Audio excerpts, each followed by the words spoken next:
Welcome to xGameZones, hub to latest popular games, reviews, preview and news.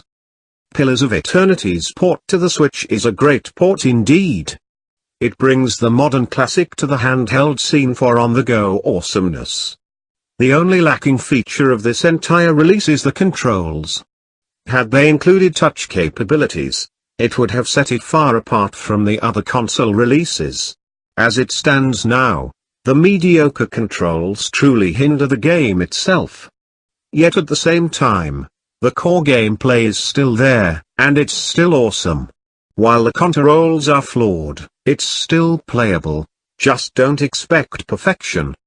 It was a breath of fresh air in the old-school rebounds per game genre, the likes of Neverwinter Nights, Baldur's Gate, and Icewind Dale, and to many, an instant classic.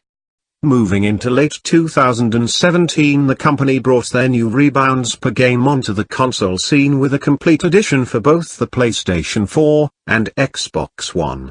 Met with good reviews, one key feature stood out among the rave to taint the otherwise awesome game itself: controls.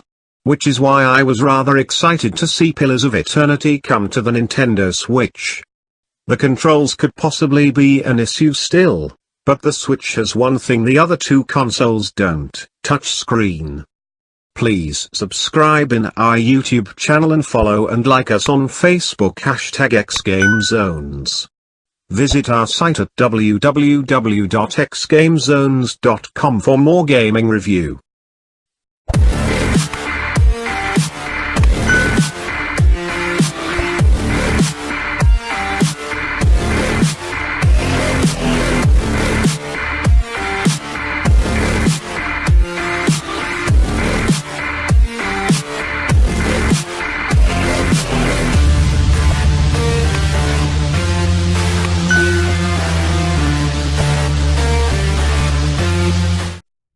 The control scheme is identical to the one found in both the PS4 and Xbox One. The issues I have with this system is the same that everyone else has had for the PS4 and Xbox One control schemes. It simply doesn't work for this kind of game. Can you play it? Yes, but there are times when you're trying to move and it launches you forward into a trap and nearly kills you. It's not fluid like it's meant to be on a mouse and keyboard. What's worse, they ignored the Switch's ability to support touchscreen, a key feature that would seriously have elevated the game to the next level on consoles, making it infinitely easier to control and manage inventory. To say I wasn't confused, often, would be an understatement. Numerous times I found myself mashing the wrong button in an attempt to pause, unpause, or even open the correct radial menu. It took quite a while to remember which button did which. One of the features that make playing on a console possible is the auto cursor thing, where the cursor snaps to nearby objects you can click on. Unfortunately, it snaps to everything, and when objects are close together, make it near impossible to select. Selecting objects in this game sometimes require a delicate, precise cursor. It's simply not possible with these controls. I never expected to have a performance issue on the Switch. While many new games tend to have issues running in handheld mode, this isn't a very demanding title. I've had no issues with performance at all, and have only had a single crash while in handheld mode. While it did crash, I can't tell you why, and it only happened once, so could have been my Switch for all I know. I was very happy with the performance but somewhat depressed at the loading times. Long load times are expected on a platform like the Switch, or any console for that matter, when you have a lot of saved games. The longer your list of saved data, the longer the load time, typically. With each autosave, I feel the creep set in. What started off at a somewhat okay load time of 10 seconds has reached above 30 seconds as of this writing. Over 30 seconds, and I don't keep many saves, over half a minute just to load a single map. It's a bit much. Those load times get even worse when you're in handheld mode.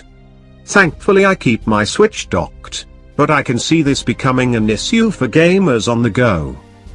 Thankfully graphics didn't suffer with the port to the Switch.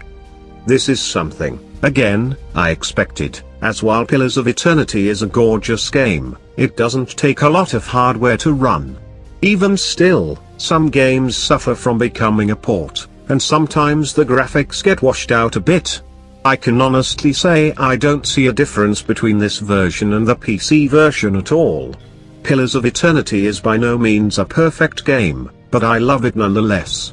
I've had my share of some very wonky text glitches, but it never detracted from the core gameplay or immersion.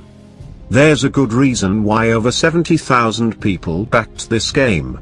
Pillars of Eternity is a damn good game, and the only disappointment of this specific release is the controls. I only wish they had taken advantage of the touchscreen capability of the Switch. If you have any comments or suggestion, feel free to comment below. Thank you for watching. Please subscribe in our YouTube channel and follow and like us on Facebook #xGameZones. For more gaming review, visit our site at www.xgamezones.com. Don't forget to click the notification bell.